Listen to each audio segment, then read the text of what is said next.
Hi, and welcome to A Sense of Wellness podcast, inspiring and empowering a healthier you. I'm your host, Susan Greeley, and I'll be diving deeper into the 4 pillars of wellness: sleep, exercise, nutrition, and stress management. Today's conversation is all about exercise and health and getting Americans fit. That's the mission of my guest today, who is arguably the most positive, inspiring fitness professional and entrepreneur on the planet. I'm talking about Sally Edwards. Sally has been leading the way since 1976 when she co-founded Fleet Feet Sports, which has become the largest athletic footwear retailer in the nation. In addition, Sally raced professionally as an ultra-marathoner and triathlete herself for 30 years. She wrote the first books on heart rate training, triathlons, and school phys ed programs using wearables, and she was recently inducted into the Triathlon Hall of Fame. Even a little bit more about Sally: she is an applied exercise scientist committed to her mission to get America fit. She has been driving that mission with her company Heart Zones for more than 25 years at this point, and I'm going to be asking Sally to tell us a lot more about that. So with that, Sally, thank you very much for joining me today. Thank you, Susan Greeley. It's really nice to be here, and I want to talk about getting America fit. Yes.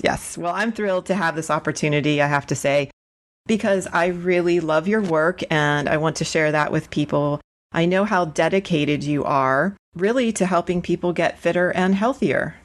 Yes, and to live a life that is possible, that is not one that is, oh, I have fear about this or angst, but rather find joy in their life. All about that these days. Really removing the fear factor that I talk frequently about and bringing in more joy. I love that. Okay, so we'll start with that. Although I love people's stories, Sally, and I'd like to go back to hear, how did you even get started and find your passion in the world of athletics, running, triathlons? So when I was a young gal, and I'm 73 years old and more motivated than ever at that age to make a difference, Awesome. I was raised in a military family. My dad was a World War II pilot. My mom was a housewife. Women stayed home at that time and raised kids. And I had 3 brothers, and they were all older. And they, when you're the youngest and you're a girl, they make you kind of tough. And I was gifted, thank you, Mom and Dad, with really good DNA. And so the athletic side of me came out. I went to the University of California at UC Berkeley, got a master's degree in exercise science, and then took off and went to Vietnam because I was influenced by JFK, John F. Kennedy, to the call of how we can help our country. And I'm a real patriot. I mean, a modern day patriot that believes that, we can live in peace and harmony and we can be a global citizen in this world. And while I was in Vietnam, I learned a lot about war and being in a war zone and what effect that had on the 500,000 Americans that were there in 1970 and 71. And I came back to the United States and I taught school for 3 years. And I don't know, Susan, I'm going to divert here. If you've ever felt like you were kind of the square trying to fit in a round hole. Oh, yeah. Yeah. So I decided that the best thing was for me to own my own business, and I didn't have any money. And I borrowed as much as I could from the bank, and with my best friend, we opened Fleet Feet. And it was designed as a community-based retail store where people could come and make it a clubhouse, and they could share their experiences, they could buy some shoes or clothes, and we could go and run or do the triathlon in 1976 actually wasn't all that popular. And I started running more and more, and I ran a mile and 10 miles and ultimately 100 miles and won a race called the Western States 100-miler, and then got into Ironmans. I think I was the 4th woman to finish an Ironman triathlon, and we were all considered at that point like weird. How can you go swim a couple miles and ride your bike over 100 miles and run a marathon? And to me, it was just like, wow. You must be crazy, right? Yeah, that's what they thought. And I thought, why aren't they doing it? And then one day I'm sitting I'm the president of Fleet Feet. I'm sitting in my office and the president, Danskin, calls me on the phone. Danskin's a 100-plus-year-old women's apparel company out of where you are, Susan, in New York City. And said, hey, I want to start and have Danskin sponsor an all-women's triathlon series. Will you be our national spokeswoman? Because I'd written the first book on triathlon and, was a early person in trying to say, I invented the word cross training and said, we need to swim, bike, and run. We need to have variability in our life and not monotony. So finally, he convinced me to become this national spokeswoman. And we started with 100 women, and we ended up 20 years later with over 600,000 women who'd done their first triathlon. So that was pretty amazing. And then I sold Fleet Feet. I franchised it and grew it to a $20 million company, and then decided that I wanted to do Heart Zones, which is a wearable technology that we work with health clubs and schools and to get kids and adults fit, because Getting America Fit's my goal. Long story short, Heart Zones is now my passion. Fleet Feet's doing really well. And the Danskin Corporation went bankrupt and sold off its assets, and the triathlon stopped. But after 20 some years, it was a good run. So it was a very good run. And so now I am actively enjoying life, working really hard, never want to retire. And and I haven't accomplished my goal to get America fit. So I have to keep working. It's a big goal. I'm helping you out with that, I promise. And thank you. That's a big part of why we're here. I'm jumping ahead to one of my questions, and I'm going to bring it up now since you talked about the Danskin Tri series. And fast forward from the start of that to 2007, that's where we met. And I told you the other day, I had not forgotten you, clearly. And Sally, for all listeners, is very unforgettable. Yeah, you're so inspiring and all that. And that's a shame to hear that the series died out, but it left a legacy, I would say, because inspiring women in particular to do triathlons, like to challenge themselves with something like that, is just fabulous, right? It changes lives. Yeah. So, Susan, why did you decide to do a triathlon, and how did it change your life? Yeah. All right. We're turning the table here. Yeah. So in all honesty, I needed a challenge. That was one thing. I had very young children, and I'm an athletic person, but being a young mom, I got out of shape, I'll say, or at least in my mind, I got out of shape. Maybe not really. The dietitian in me won't let myself get totally out of shape. Good. But really, honestly, that Danskin Tri series was in support of breast cancer. And I have a very unfortunate long history of breast cancer in my family. My grandmother, my mother, 2 sisters. And so I was doing it I was racing for my mom at the time who had metastatic breast cancer. And how'd you do? And I did awesome, I will say. Okay, so then finished. I loved it so much. Yes. Yeah. I loved it so much that I came back the next year and did even better 3 months after having had my 3rd baby. Wow. And wow. Yeah, impressive. Yeah. I was in the top 40 out of the whole. Yeah. Wow, you're gifted. Thank you. And then I got, derailed by life over the last, 10 plus years. And so during this conversation, I'm committing to it with listeners because I'm very much about goal setting. I need to set a new goal, Sally, and I'm hoping to get back to it. Good. Well, a triathlon is a lifestyle, and like nutrition is a lifestyle, like stress management, we need to put it all together in a vibrant way. And so do you know what that goal is, or are you willing to commit publicly to it? Okay, I'll commit publicly at least to another sprint try. Okay. And or my favorite part of it, the swim for so many people is just, it's terrible, I gotta say. So, but I love biking and running. So maybe there's, something I can do with just focusing on biking and running. And I want to talk about, too, preserving our bodies, meaning as we age, that's an issue, not getting injured. So I'm jumping ahead to that question. What are your suggestions? So I've been out of it. I know many of the listeners, between COVID, have been more sedentary than ever. So how do you get back to working out? You work out daily, but any sort of regularity and training for something without getting injured, preventing injury? There's a lot of controversy around the fear of injury, but the real fear is if I don't work out, what's going to happen, in my body. And so whether you get injured or not, the most important thing is to make it a habit. And I have found that once you fall in love with fitness, whatever that looks like for you, and I'm saying much more than just like yoga fitness, I'm talking about balance and coordination, but even more cardiovascular fitness. And most of the research shows that 70% of our time should be spent on the cardiovascular component and maybe 20% of our time on strength training, which is really important, and maybe 10% on proprioception and balance and coordination. But all 3 or 4 of those components need to put together, and hiring a trainer as our coach could be really, really valuable for 4 or 6 weeks to get you going, get you started, get a plan, help you kind of sort through what the barriers are, because the biggest barrier might be time. Mm-hmm. So how do I get myself on a schedule where I have that discipline around time? Another barrier, like you were just saying, might be my responsibility to my family. And that's when I say you got to prioritize yourself first, your health and your well-being, as your podcast is really all about, identifying those, getting them out of your way, looking at, what's holding you back, because our life gets in the way of our health.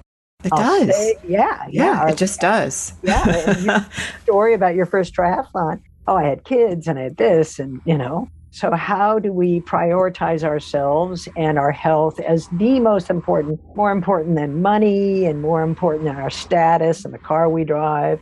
When you lose your health, you learn quickly how that's the biggest loss you can have. So don't lose it. That's right. That really resonated with me when you said, you're more at risk by not exercising daily than you are at risk for injuring yourself. You're absolutely right, Sally. I'm thinking, what are we all doing by not exercising or being afraid to? And so really understanding your own personal physical limitations obviously is key. I think, though, the most important thing that you're saying there is really at any age, you have to be physically active if you value your overall health and well-being. And I talk about the 4 pillars: the sleep, the exercise, nutrition, stress. Well, exercise, I believe, helps you sleep better, eat better, and really process all the stress that we have going on. So people ask me all the time, like, which is the most important out of those 4 pillars? There's not one I can isolate. They're all tied together, right? Yeah, and they, if you don't, it leads to this imbalance that then leads to all kinds of outcomes. One of them being, which America really faces, and we're not talking, and I'm surprised in COVID era, we're not talking more about being overweight and obesity. Mm-hmm. Because part of this shift in our culture is to be more sedentary. Being outdoors is so good for us. Moving is so good for us, as you know. And I want to ask you this question, Susan. Mm-hmm. And it's a philosophical question that I've been dealing with my entire life. So you may not have an answer, okay? Okay. Which is, why is it when we know that those 4 pillars are really important to us, the stress, the nutrition, the sleep, the exercise, why don't we do it? We know it's so important. Why? The question of a lifetime. Yeah. No, so my initial thought, and from experience working with so many people clearly on behavior change, lifestyle, all of that, being human myself and not always able to do, quote unquote, what is best for me in that sense, I really think that every person comes into this world with a temperament, right? And kind of their constitution. And exercise doesn't come naturally to everybody. So that alone is saying, it's hard for me. I have to get over that. But people have, as you said, life gets in the way, these internal demons. I'm just going to honestly call them the demons. And I think we all have to fight them. We do together. And honestly, that's part of it too. I think a lot of people feel alone or ashamed, embarrassed, or not acknowledging those inner demons. Yet they are there for every human being. I think that's what it comes down to. So, you and I both like to put a positive spin on it. And you said at the start of this conversation about fear, we have to overcome a lot of fears and really embrace the joy and feeling good. And somehow that gets lost along the way. Children are joyful, right? And then at some point that often, sadly, either dissipates, gets changed, altered. I honestly don't know because, everybody's human experience is different, but we all see that and know that then there's this natural gravitating towards negativity. Yes. Right? Yeah, I agree. So, we could, this is we focus too much on all of the problems instead of the solutions, which in many ways we are built to move. Yes. We're built to eat. We Yes. are built to sleep. And so the Yeah. stress is another thing, but Yeah. so why aren't we doing it? And so you asked me the question, what can people do? And I suggest, get a coach, join a club, get a meetup group that is doing an activity, like start dancing. It doesn't have to be this horrible, painful thing.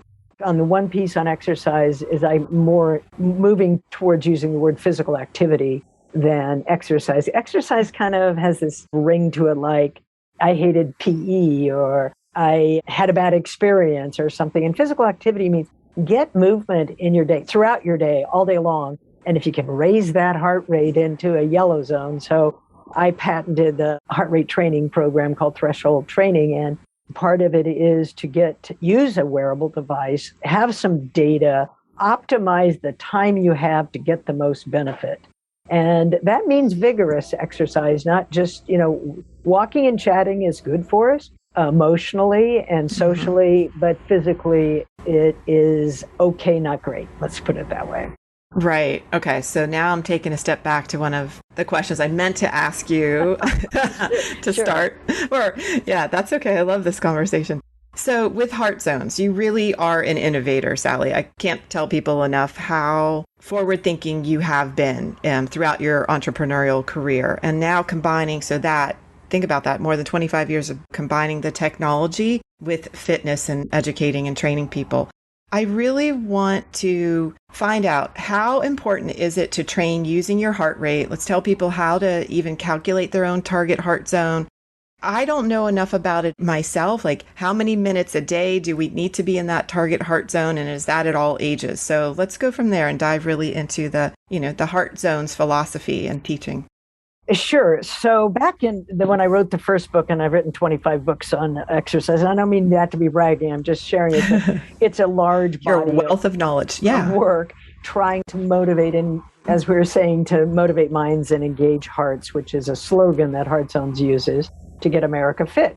So when we connect the mind and we can connect this great muscle, the cardiac muscle, together, we have a pretty good shot at really being motivated to move. And moving is what I'm really asking people to do.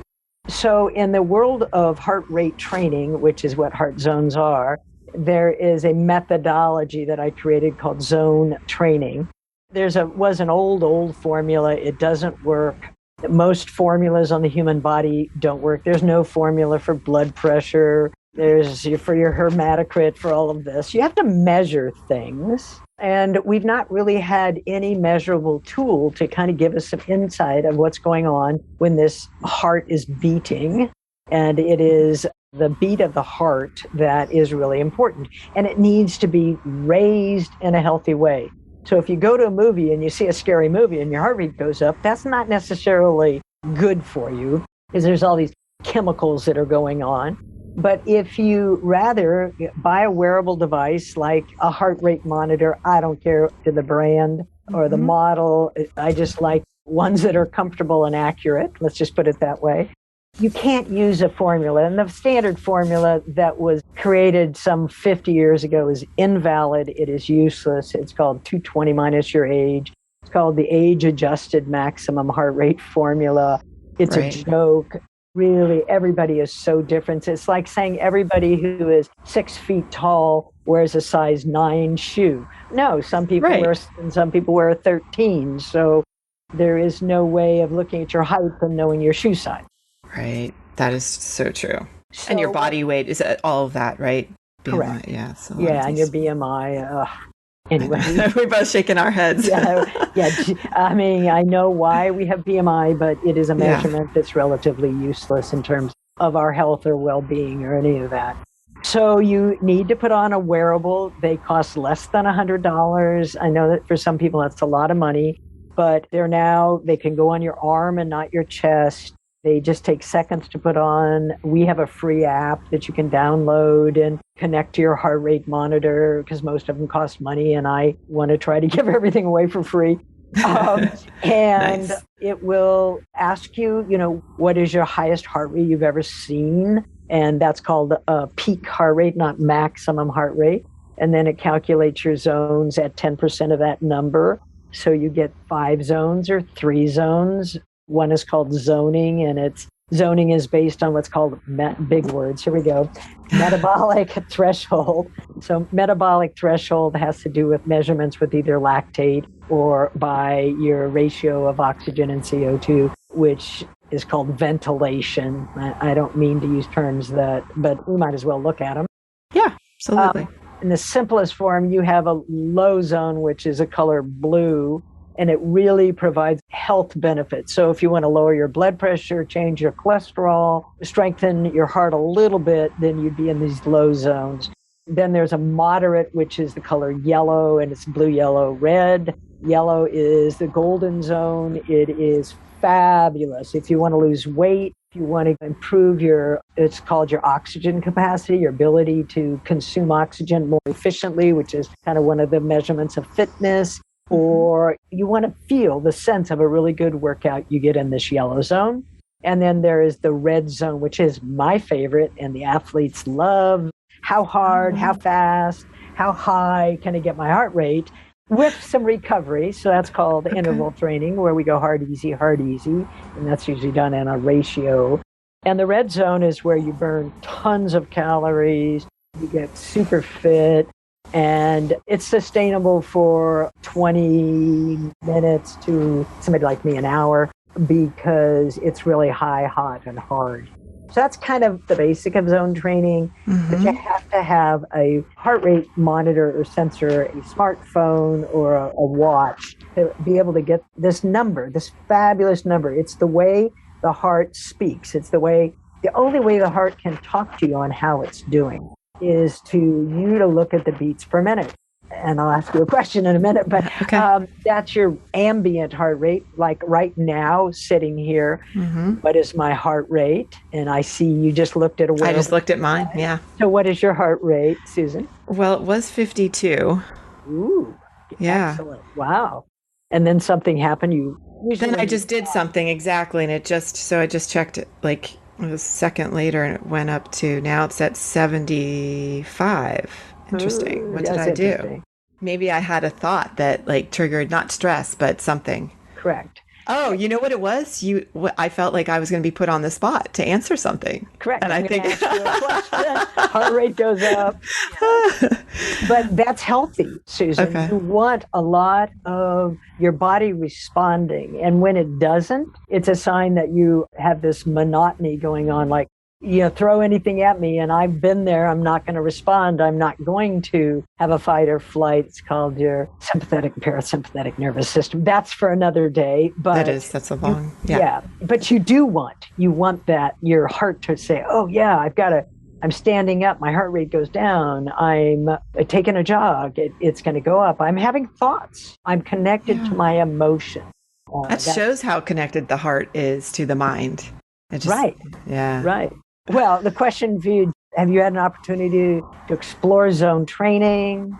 No, this is and that's not just eye-opening. I'm really excited to do that now. And this is why I do this podcast as well. I learn a lot and I need to up my game and coaching people. As that coach, I need to be able to tell them how to do this because now I'm completely intrigued. And I think, is it for everyone?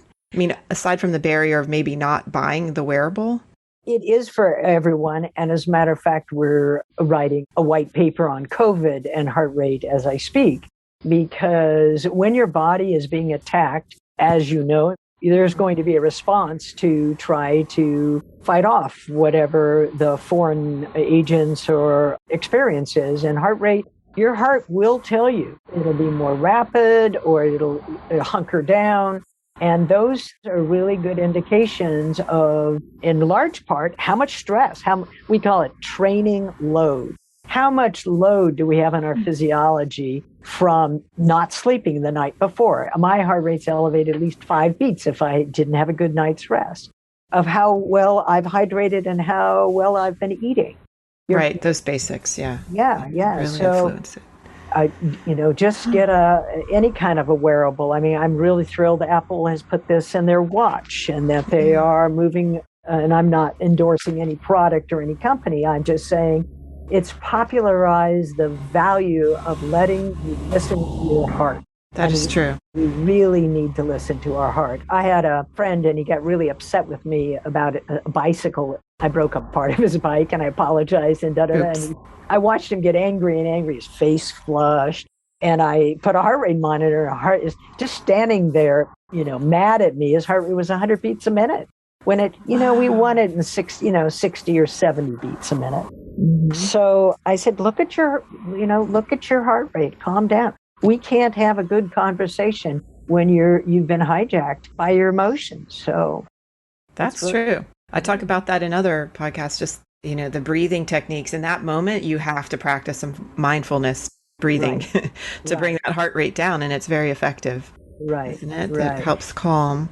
Okay, so back to the zones. How do I do it? How do we all? How does one calculate that and get started? So there are 3 different ways, and mathematical formulas are thrown out the window. You cannot use any mathematical formula because it doesn't individualize and personalize it to you. You put on a heart rate monitor made by anybody of any kind that's accurate and comfortable, and we have to have a modality, so on a bicycle or walking. And there is a point, and it is, there's 3 different ways. You can go to an exercise lab and get it tested.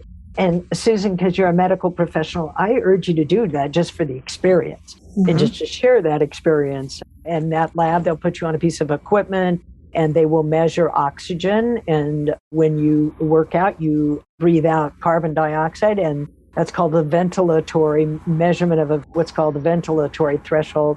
There are 2 of them. There's a low one and a high one. And that's by having that number, my T1, my lower threshold is 110 beats a minute, and my high one is 140 beats a minute. So I can set blue as below 110, my yellow zone between 110 and 140 beats a minute, and my red at above 140.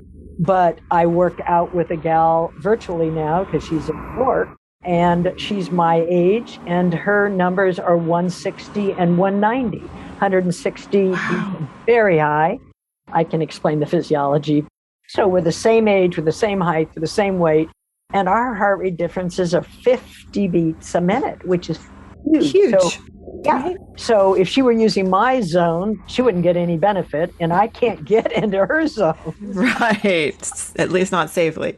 Wow. There's this other threshold called second threshold, the high threshold.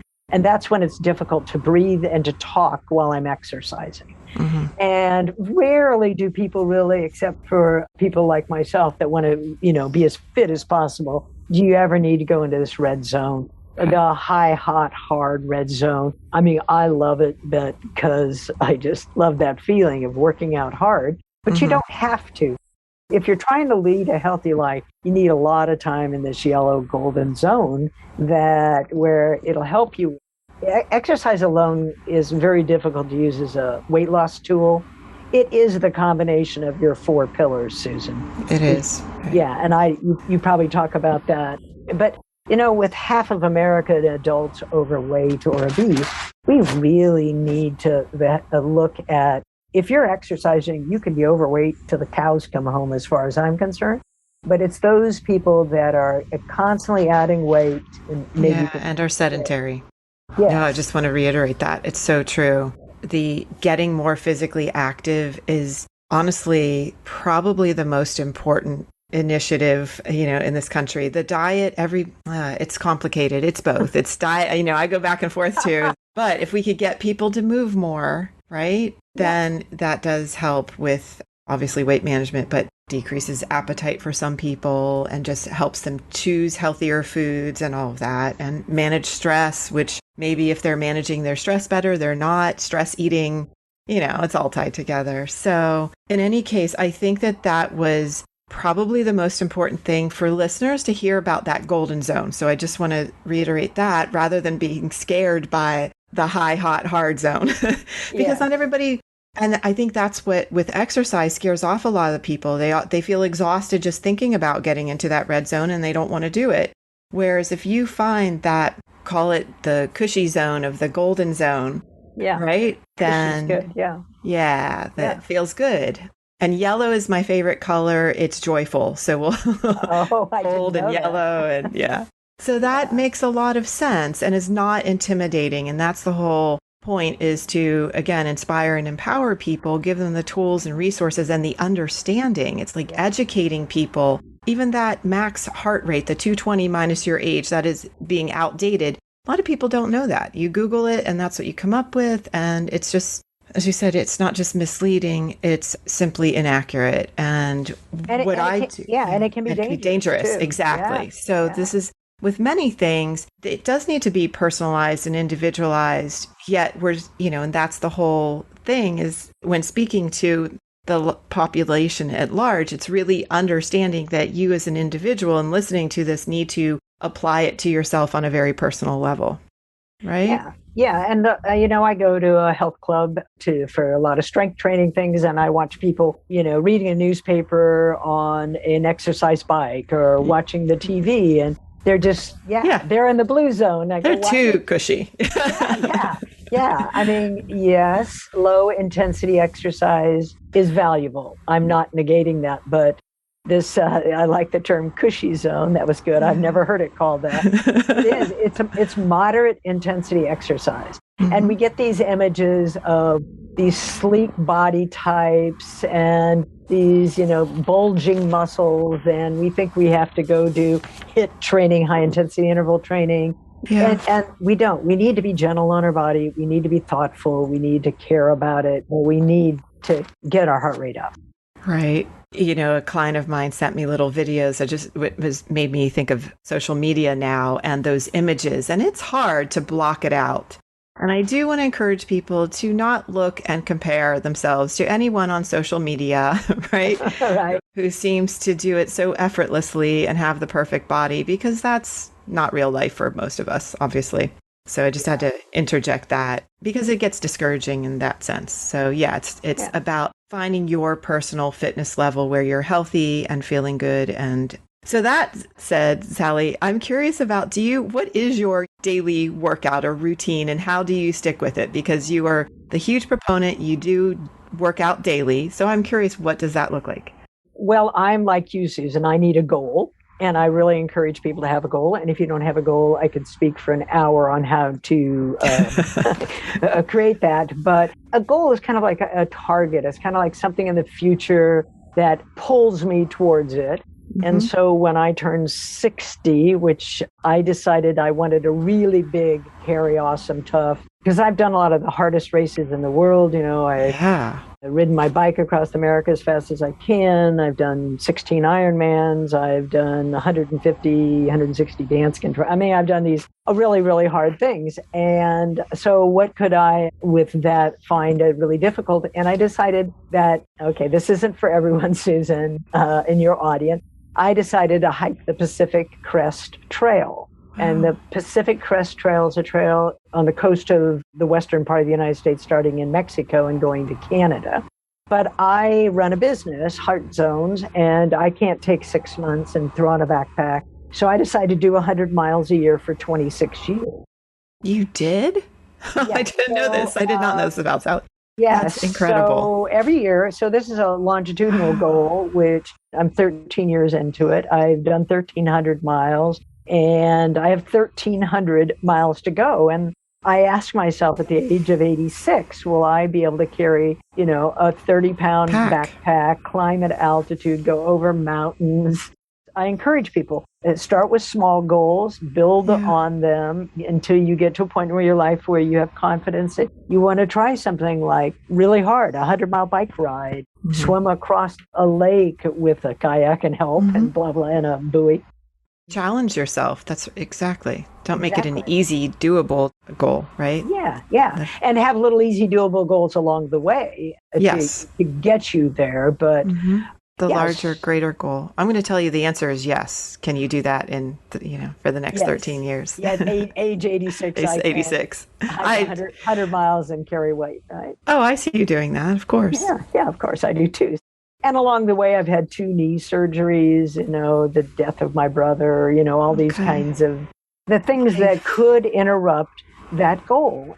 I mourn the sadness of some things, and I I'm thrilled about the happiness and the other things, but, just stay on the path. Just don't fall off this wagon of living the best and the healthiest life you can.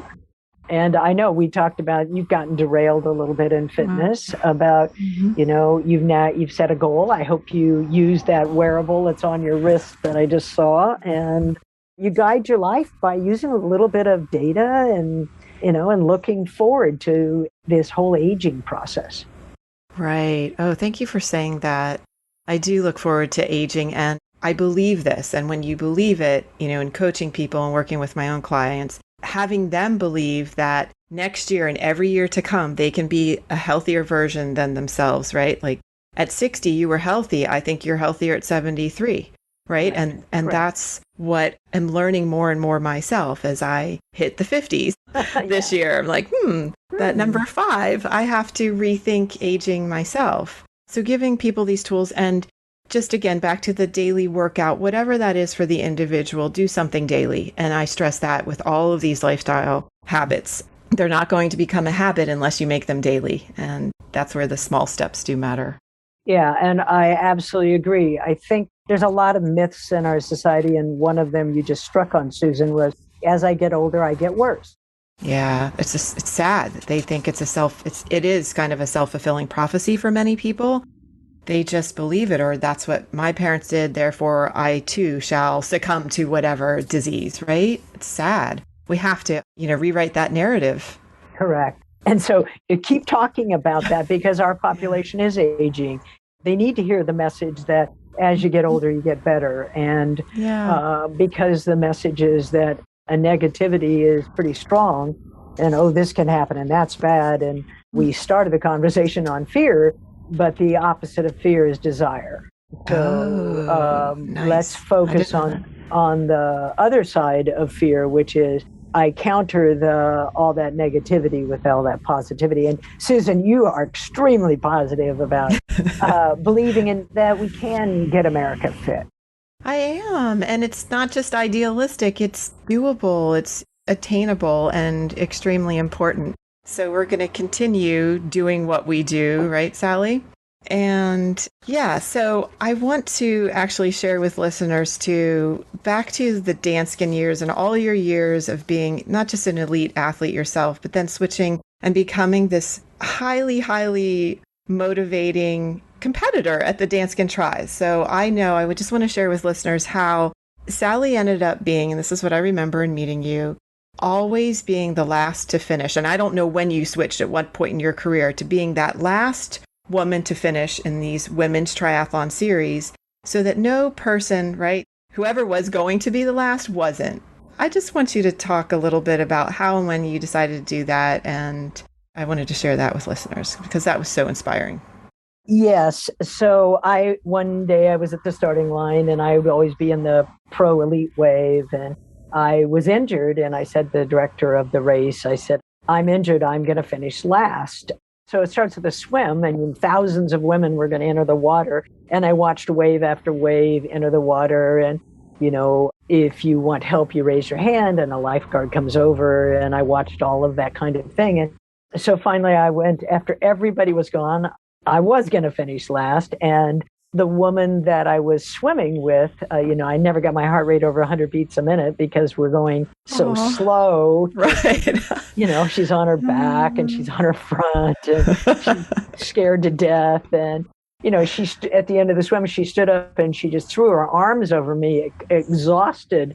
And she's a big gal. So I was like holding on to this woman who had to bike and run.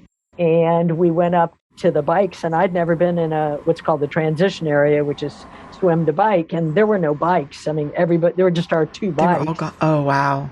Everyone was gone. And we started riding our bike.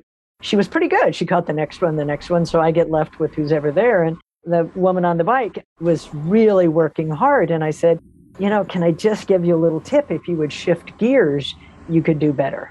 And she goes, I don't know how to shift gears. So on the bike, I'm teaching her to shift gears. And I just, as a pro triathlete, I didn't know that others don't know, right? You assume that everybody knows what you know, kind of thing. Right. And then she got off her bike, and she's a pretty good runner. And I caught up with the last runner who was wider than taller, and she was sweating and walking and working as hard as she could. And I said to her, tell me why you're doing the Danskin triathlon. I was just curious, why this last place woman, who I'm going to be last, but second to last. And she said, sure, I'll tell you why. When I was a little girl, I wore Danskin apparel and I was a dancer. And I love to move and I love to dance. And now I've gained all this weight. I've had these children, but we got near the finish line and you could hear the audience were cheering her on. And she turned to me and she said, when I was a little girl, I also played basketball and I loved basketball. And she said, right now I have found the basketball player inside me. Oh, it's going to make me cry. Everybody has a story, right? And that's what, if you've experienced that triathlon series, that's what is so sad to me. And I'm from the generation that wore Danskin to ballet class, right? It was, it helped young girls get active and stay active. And wow. So from that point on, you decided to always be last, and just think of how many women you helped finish because they set that goal for themselves and they were determined to finish. And I think there's quite a few, or more than quite a few that maybe wouldn't have finished without you there, bringing up the... Well, thank you. But if we can help, which is what your career is about, Susan, if we can help people find this inner athlete, inner basketball player. Yeah, I love that. Ever their inner dancer. And mine was an inner Irish dancer, by the way. That's good. But once that connection with the heart and that meaning that comes from the mind, what's the meaning of our life? When we can make that connection happen, then yes, I think we are on the pathway to making America fit again. We are, and I'll reiterate your company slogan, motivating minds and engaging hearts. I want everybody to think about it. It's like the mind-body connection, and I had to take a deep breath there. That's really what we're focused on. So I don't even at this point know how long I'm talking. We've had several side conversations that we need multiple hours for. So if there's anything, though, Sally, that comes to mind, whether it's a motivational quote or some sort of tip for listeners, what's one thing that just comes to mind that you want to share with listeners before we start to close out? Well, sure. And I'll ask you this question, Susan. So one of the things that I really liked is, when was the last time, this is a quote I wrote and used, when was the last time you did something? When was the last time you did something for the first time? So I want you to think, how long has it been? When was the last time you did something for the first time? I really think we need to try new experiences. We need to try new foods. We need to try new ways of sleeping. We need to try new ways of stress reduction. But I pose that as a challenge to your audience, is when was the last time you did something for the first time? And I'm asking you as maybe a conclusion to our conversation. Yes, I love that. Thank you for asking. I'm thinking about the whole time, because I also encourage people to do that. Trying new things is extremely important. So I'm going to answer this honestly. It was this morning. And I replaced my meditation with a different spiritual practice, and it was all new. So I'm like, today was day one of something new. And so I cook a lot. I like, and teaching people on how to kind of demystify, if that's an obstacle for their healthy eating. So I tend to, on a, more simple answer, I tried something new last night where I combined different sauces that I'd never thought of before. And it was quite delicious in my stir fry. All right. It included sriracha and some other things. So yeah, but that's a fabulous motivator and very individual that I would love listeners to think about. And I'm going to write that down, Sally, and keep that in my mind, whether it's daily or not. Yeah. And I want to compliment you. You just gave me 2 new things that you've done the last 24 hours. And we need to walk our talk, and you're doing that. And I really respect and admire anyone who will, like yourself, come from the heart, motivate other people, inspire, engage, involve, include, and do new things. Congratulations. Thanks. Thank you. And thank you for asking me questions that was very unexpected. And I've loved this. So I hope listeners did too. Okay, I have one final question for you. I ask it of all of my guests. So what is one thing that you're grateful for today? My life partner is sick, really, really sick. And I'm grateful that she's alive. And, Yeah. we're fighting to keep her alive. But I'm sorry I get emotional, but I'm grateful. No. I'm grateful for that. Right, because that's love. And I'm so grateful for this conversation with you today. And we talked about it at the beginning. So I'm wishing both of you sending you lots of healing love and to enjoy every minute, you know, because all we have truly is this moment and finding joy in, right? Yeah. And I really enjoyed this conversation. Thank you. We need to talk some more. We do. We definitely do. Thank you, Sally. One final, I guess it is the final question. Where can listeners find you? Where would you like them to find more information about you and Heart Zones? You can go to our website, heartzones.com. We're on all the social media. You can join. I've written a number of books. The one I'd recommend that fits this conversation is called Zoning. It's about how to use a wearable device and how to set up your zones and how to lose weight or sports performance or get, healthy, which is like the central theme. Yeah, and just, start following our blogs and things that we do to try to inspire people to live an active and healthy life. Awesome. Thank you. I really can't thank you enough. I've loved every second of our conversation, and I will be zoning as soon as I can. Keep zoning. Keep zoning. All right. Thank you, Sally. Thanks, Susan. Thank you for taking the time to join me and listen to this episode. Listeners can find more information and also subscribe to the Sense of Wellness podcast at www.ccphp.net/SENS/podcast. That's www.ccphp.net/SENS/podcast. This show is brought to you by Castle Connolly Private Health Partners. We are a concierge medicine organization that partners with exceptional physicians to deliver an unrivaled healthcare experience while also empowering our members to achieve their optimal well-being.